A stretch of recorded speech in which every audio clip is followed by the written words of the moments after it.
Jika di surga kita meminta barang branded kemudian dikabulkan, bukankah surga melanggar hak cipta? Disclaimer: konten ini disusun untuk tujuan edukasi, eksplorasi filosofis, dan pemantik diskusi intelektual dari sudut pandang skeptisisme ilmiah. Narasi yang disampaikan tidak bermaksud untuk merendahkan keyakinan pribadi manapun, melainkan untuk meninjau klaim-klaim teologis melalui kacamata data, logika, dan fakta empiris yang tersedia saat ini. Kami menghargai keberagaman perspektif dan mengundang Anda untuk menyimak dengan pikiran terbuka. Jika Tuhan itu Maha Kuasa dan Maha Penyayang, mengapa data menunjukkan bahwa 99% dari seluruh spesies yang pernah hidup di bumi telah punah sebelum manusia bahkan muncul, yang mengindikasikan adanya proses desain yang penuh dengan kegagalan dan pemborosan biologis? Mengapa distribusi geografis agama sangat berkorelasi dengan tempat kelahiran seseorang, sehingga peluang seseorang memeluk agama tertentu lebih ditentukan oleh probabilitas statistik lokasi daripada kebenaran universal yang seharusnya bisa diakses oleh semua jiwa tanpa batasan batas negara? Bagaimana kita menjelaskan fenomena divine hiddenness atau ketersembunyian Tuhan, di mana dalam kondisi krisis kemanusiaan yang terdokumentasi secara masif, intervensi ilahi tetap tidak terdeteksi oleh alat ukur apapun, sementara hukum fisika tetap berjalan konsisten tanpa anomali? Mengapa teks suci seringkali mencerminkan keterbatasan pengetahuan sains pada zaman naskah tersebut ditulis, seperti konsep bumi datar atau pusat alam semesta, bukannya menyajikan data astronomi presisi yang melampaui kapasitas intelektual manusia pada masa itu? Jika doa memiliki kekuatan intervensi fisik, mengapa berbagai studi meta-analisis terhadap efikasi doa syafaat atau intercessory prayer menunjukkan hasil yang tidak berbeda dengan placebo, atau bahkan dalam beberapa kasus memberikan beban psikologis tambahan bagi pasien? Bagaimana agama menjelaskan keberadaan penderitaan ekstrim pada hewan di alam liar yang telah terjadi selama jutaan tahun sebelum dosa manusia ada, jika penderitaan dianggap sebagai konsekuensi dari moralitas manusia? Mengapa konsep neraka sebagai hukuman abadi dianggap adil secara logika, padahal tidak ada dosa yang dilakukan oleh makhluk fana dalam rentang waktu terbatas yang secara proporsional sebanding dengan siksaan tanpa akhir? Jika moralitas berasal dari Tuhan, mengapa standar moral dalam teks suci seringkali tertinggal dibandingkan konsensus moral modern, seperti dalam hal perbudakan, hak-hak perempuan, dan hukuman fisik yang kini dianggap sebagai pelanggaran hak asasi manusia?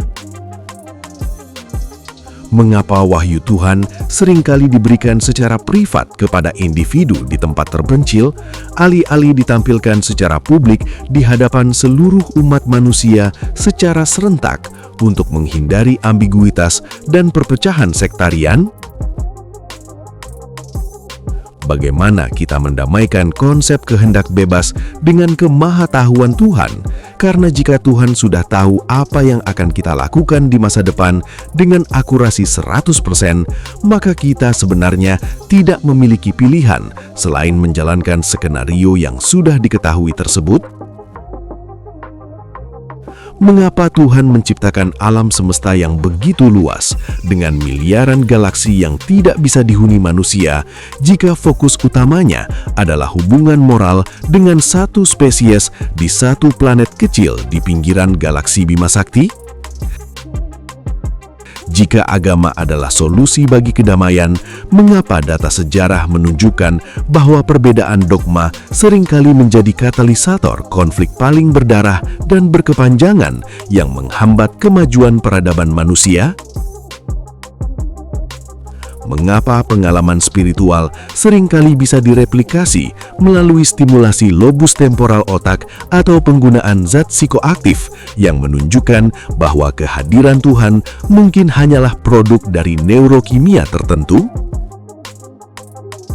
Bagaimana agama menjelaskan fakta bahwa manusia berbagi 98% DNA dengan simpanse yang secara biologis menempatkan kita dalam silsilah evolusi yang sama, bukannya sebagai ciptaan yang terpisah dan unik secara mendadak?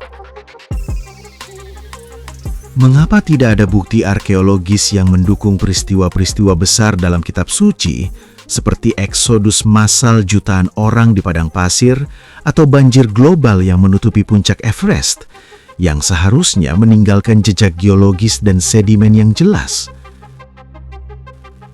Jika Tuhan ingin pesannya dipahami secara universal, mengapa Dia memilih media bahasa manusia yang bersifat cair, mudah disalahartikan, dan memerlukan penerjemahan yang seringkali menghilangkan esensi asli dari pesan tersebut? Mengapa mujizat yang dilaporkan dalam sejarah cenderung menghilang seiring dengan ditemukannya teknologi kamera dan metode verifikasi ilmiah yang ketat, seolah-olah mujizat hanya terjadi di ruang gelap informasi? Bagaimana keadilan Tuhan bekerja bagi mereka yang lahir dan mati di suku terasing yang belum pernah mendengar kebenaran agama tertentu? Apakah mereka dihukum hanya karena ketidaktahuan yang disebabkan oleh faktor geografis? Jika alam semesta membutuhkan pencipta karena kompleksitasnya, mengapa pencipta yang jauh lebih kompleks tidak membutuhkan pencipta lagi? Dan jika pencipta tidak butuh pencipta, mengapa alam semesta tidak bisa memiliki sifat yang sama? Mengapa agama seringkali sangat resisten terhadap penemuan sains baru, mulai dari heliosentrisme hingga teori evolusi, dan hanya baru bisa menerima fakta tersebut setelah tekanan sosial dan bukti data sudah tidak terbantahkan lagi? Bagaimana kita menjelaskan keragaman luar biasa dari ribuan agama yang ada, di mana masing-masing pengikutnya merasa memiliki kebenaran mutlak dengan intensitas emosional yang sama, namun secara logis mereka tidak mungkin benar semua secara bersamaan? Mengapa Tuhan menciptakan sistem biologis di mana makhluk hidup harus saling membunuh dan memakan satu sama lain untuk bertahan hidup? Sebuah desain yang secara inheren kejam dan penuh penderitaan bagi mangsanya. Jika jiwa adalah entitas yang terpisah dari tubuh, mengapa kerusakan pada bagian spesifik dari otak fisik dapat mengubah kepribadian, ingatan, dan bahkan keyakinan religius seseorang secara total? Mengapa banyak naskah suci mengandung kontradiksi internal yang nyata, yang jika dianalisis dengan standar literasi yang sama dengan buku sekuler, akan dianggap sebagai ketidakkonsistenan penulis? Mengapa Tuhan membutuhkan pemujaan dan pujian dari makhluk yang jauh lebih rendah? Sebuah sifat yang dalam konteks psikologi manusia sering dianggap sebagai tanda narsisme atau rasa tidak aman. Bagaimana agama menanggapi fakta bahwa banyak mitos dalam teks suci memiliki kemiripan struktur dan plot dengan mitos-mitos yang lebih tua, seperti kisah Gilgamesh yang mendahului narasi air bah dalam agama Abrahamik? Mengapa perkembangan intelektual dan tingkat kebahagiaan tertinggi di dunia saat ini justru sering ditemukan di negara-negara dengan tingkat religiusitas paling rendah, berdasarkan data World Population Review? Jika Tuhan telah menetapkan takdir setiap orang, apa gunanya sistem peradilan atau hukuman manusia? Bukankah penjahat hanya menjalankan peran yang sudah ditetapkan bagi mereka? Mengapa Tuhan memberikan organ-organ vestigial pada manusia, seperti tulang ekor atau appendix, yang tidak memiliki fungsi jelas, namun tetap ada sebagai sisa-sisa evolusi dari nenek moyang hewan? Bagaimana kita bisa membedakan antara suara Tuhan yang didengar oleh seorang nabi dengan gejala skizofrenia atau halusinasi auditori jika keduanya tidak memiliki manifestasi fisik yang bisa diverifikasi oleh pihak ketiga? Mengapa Tuhan membiarkan ribuan sekte berkembang dari satu agama yang sama, yang menyebabkan pertumpahan darah antar sesama penganut karena perbedaan interpretasi naskah yang ambigu. Jika hidup ini hanyalah ujian sementara untuk akhirat, mengapa insting bertahan hidup kita begitu kuat? Dan mengapa kematian dianggap sebagai tragedi besar, bukannya sebuah kepulangan yang menggembirakan? Mengapa Tuhan tidak menciptakan manusia dengan empati yang sempurna, sehingga tidak ada keinginan untuk menyakiti orang lain, yang secara efektif akan menghapus kejahatan tanpa harus mengorbankan kehendak bebas? Bagaimana agama menjelaskan eksistensi fosil hominid seperti Australopithecus atau Neanderthal yang menunjukkan transisi bertahap menuju manusia modern, jika manusia dianggap diciptakan secara instan dalam bentuk yang sempurna? Mengapa Tuhan sering digambarkan memiliki emosi manusiawi seperti marah, cemburu, dan menyesal, yang merupakan produk dari adaptasi evolusi sosial mamalia, bukannya sifat entitas transenden yang melampaui biologi? Jika kitab suci adalah panduan moral abadi, mengapa ia tidak memberikan larangan tegas terhadap hal-hal yang jelas merusak seperti rasisme atau polusi lingkungan, namun justru fokus pada detail ritualistik yang sepele? Mengapa Tuhan menciptakan virus dan bakteri patogen yang tujuan biologis utamanya hanyalah untuk menginfeksi dan menyebabkan penyakit pada inang yang lebih tinggi, termasuk anak-anak yang tidak berdosa? Bagaimana logika rencana Tuhan bekerja ketika terjadi bencana alam dahsyat yang membunuh puluhan ribu orang secara acak tanpa memandang tingkat kesalehan mereka? Mengapa bukti keberadaan Tuhan selalu bersifat anekdot dan testimoni personal, namun tidak pernah bersifat bukti empiris yang bisa diuji di bawah kondisi laboratorium yang terkontrol? Jika Tuhan Maha Tahu, mengapa Dia tetap menciptakan setan atau entitas jahat yang Dia sudah tahu sebelumnya akan menyebabkan penderitaan bagi miliaran manusia? Mengapa agama-agama besar di dunia sangat terikat pada budaya patriarki yang menunjukkan bahwa agama lebih merupakan produk konstruksi sosial pada zamannya daripada pesan dari entitas yang adil secara gender? Bagaimana kita menjelaskan fenomena conversion disorder atau kesurupan massal yang secara medis dapat dijelaskan sebagai gangguan psikologis, namun oleh agama sering dianggap sebagai serangan entitas gaib? Mengapa Tuhan tidak memberikan informasi medis yang krusial dalam kitab suci, seperti cara mencuci tangan atau keberadaan kuman, yang bisa menyelamatkan miliaran nyawa jauh sebelum sains menemukannya? Jika agama memberikan ketenangan batin, mengapa data statistik menunjukkan tingkat kecemasan dan depresi yang tidak kalah tinggi di komunitas religius dibandingkan dengan komunitas sekuler? Mengapa konsep dosa asal mengharuskan keturunan yang tidak tahu apa-apa menanggung kesalahan dari nenek moyang yang hidup ribuan tahun lalu, yang secara hukum moral manusia dianggap sangat tidak adil? Bagaimana agama menjelaskan kesamaan perilaku moral, kerjasama, dan altruisme pada hewan non-manusia jika moralitas dianggap sebagai karunia khusus yang hanya diberikan kepada manusia melalui wahyu?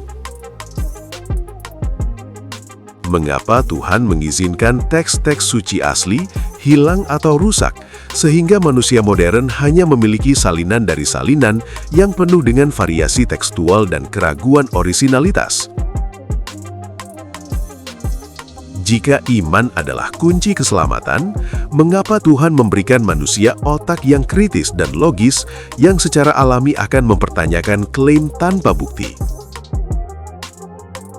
Mengapa agama seringkali menjadi penghalang bagi penelitian sel punca atau rekayasa genetika yang memiliki potensi besar untuk menyembuhkan penyakit kronis hanya karena alasan dogmatis yang abstrak?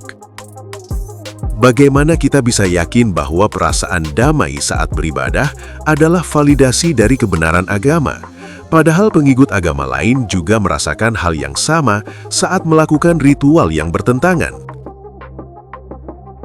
Mengapa Tuhan menciptakan alam semesta yang memiliki hukum fisika yang sangat stabil, sehingga Tuhan sendiri tampak tidak diperlukan lagi untuk menjelaskan cara kerjanya? Jika Tuhan ingin kita menyembahnya, mengapa Dia tidak menanamkan pengetahuan tentang dirinya secara bawaan sejak lahir, bukannya harus melalui proses indoktrinasi oleh orang tua atau masyarakat? Bagaimana agama menjelaskan fakta bahwa perkembangan sains selalu berhasil menjelaskan fenomena yang dulunya dianggap sebagai pekerjaan Tuhan, seperti petir, gerhana, atau penyakit? Mengapa banyak nabi atau tokoh agama muncul hanya pada periode waktu tertentu dalam sejarah manusia dan di wilayah geografis yang sempit, sementara peradaban lain di benua lain dibiarkan dalam kegelapan tanpa petunjuk? Jika akhirat itu nyata, mengapa hampir semua agama memiliki tradisi penguburan dan kesedihan yang mendalam, bukannya merayakan kematian sebagai transisi yang diinginkan?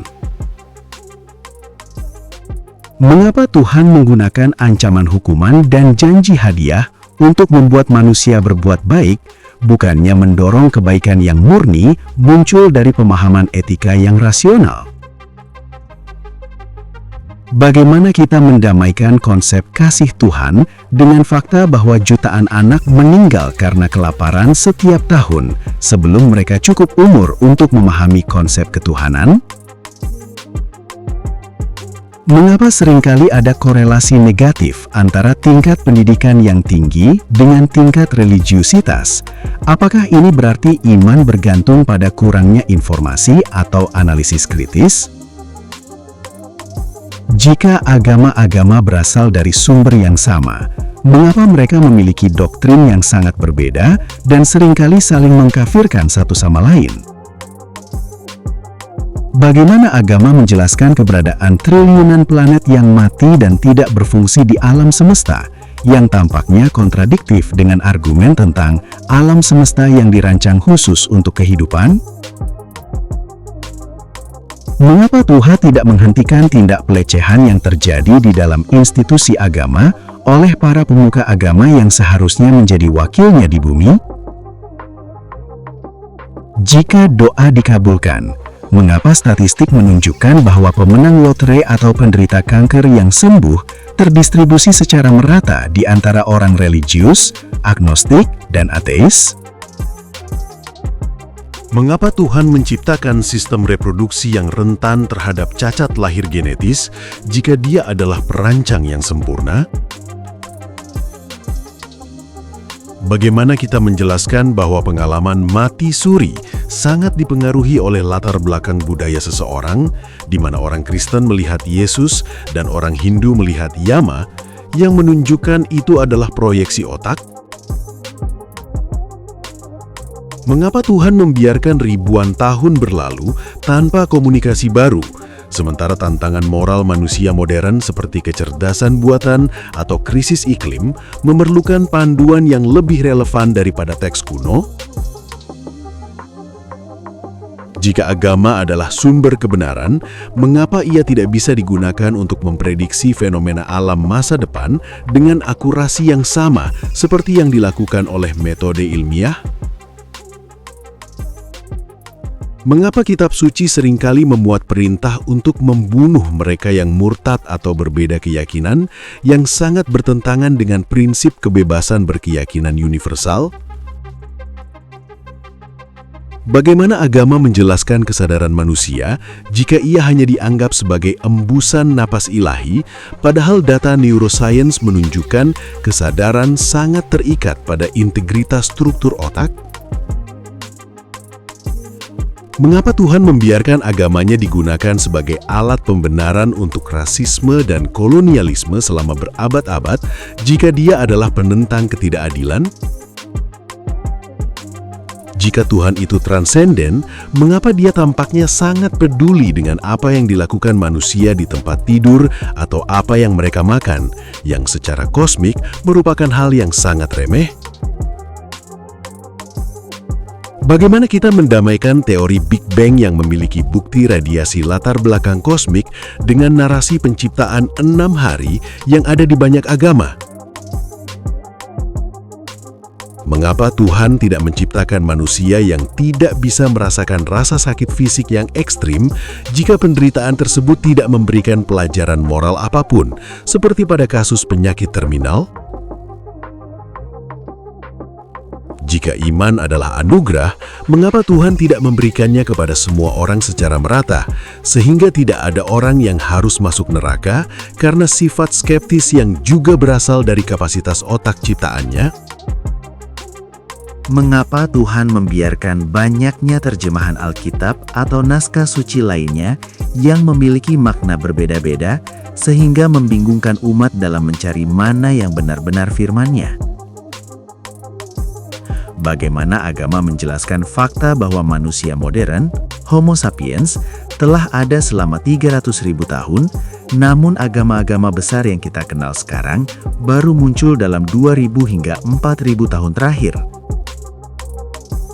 Mengapa Tuhan memberikan manusia emosi seperti kebencian atau prasangka jika Dia tahu emosi tersebut akan menyebabkan kehancuran masif di dunia?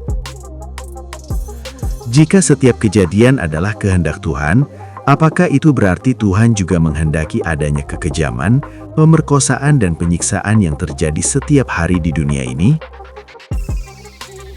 Mengapa agama seringkali mengklaim memiliki jawaban atas segalanya, namun seringkali gagal memberikan jawaban yang memuaskan ketika ditanya tentang detail mekanisme penciptaan secara teknis?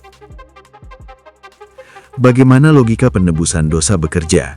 Mengapa harus ada pengorbanan darah atau penderitaan pihak lain untuk menghapus kesalahan seseorang, sebuah konsep yang terlihat sangat primitif secara hukum? Mengapa Tuhan memberikan kita rasa haus akan pengetahuan jika ada batasan-batasan dogma yang tidak boleh dilewati dalam mempertanyakan eksistensinya? Jika agama membawa kebahagiaan, mengapa beberapa negara yang paling religius di dunia justru memiliki tingkat indeks kebahagiaan yang rendah dan tingkat kriminalitas yang tinggi? Mengapa Tuhan tidak pernah memberikan deskripsi ilmiah tentang struktur atom atau DNA dalam wahyunya untuk membuktikan secara mutlak bahwa informasi tersebut berasal dari luar kecerdasan manusia zaman itu? Bagaimana kita menjelaskan bahwa moralitas manusia terus berevolusi ke arah yang lebih inklusif, sementara teks suci tetap statis dan seringkali harus ditafsirkan ulang secara kreatif agar tetap relevan?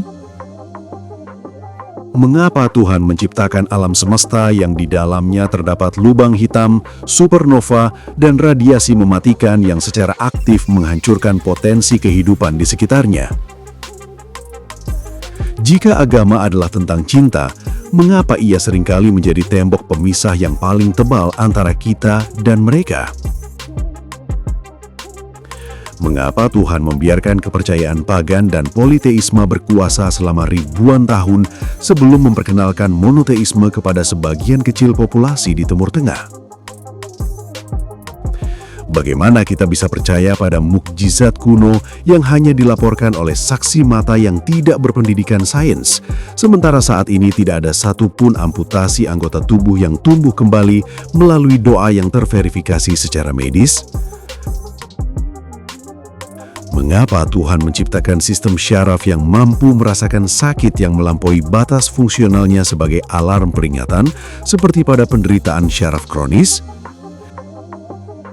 Jika alam semesta dirancang untuk manusia, mengapa sebagian besar wilayah bumi sendiri tidak dapat dihuni tanpa teknologi, seperti lautan luas dan kutub yang membeku?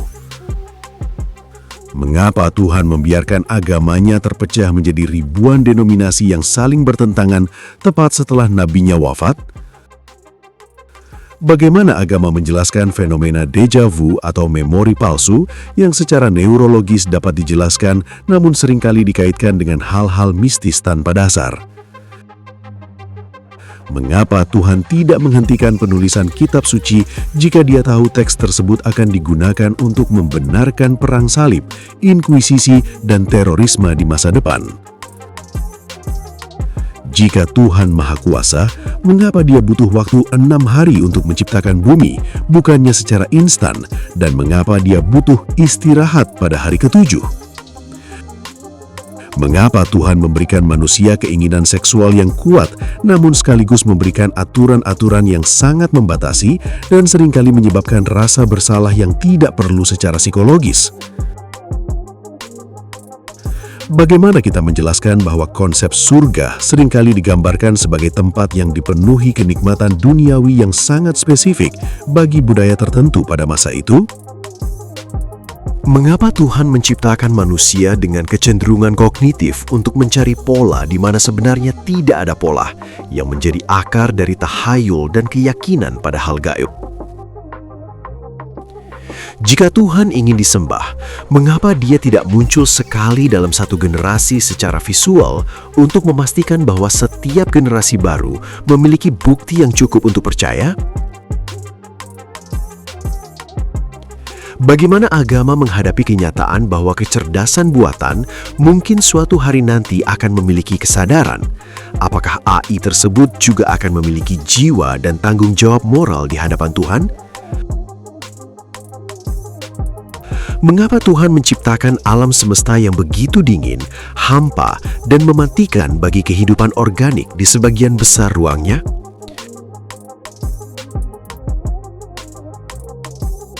Jika semua pertanyaan ini tidak bisa dijawab secara memuaskan oleh agama, apakah mungkin karena agama memang sebuah upaya manusiawi yang luar biasa untuk mencari makna di tengah semesta yang bisu? Terima kasih telah menyimak rangkaian pertanyaan ini dengan kepala dingin.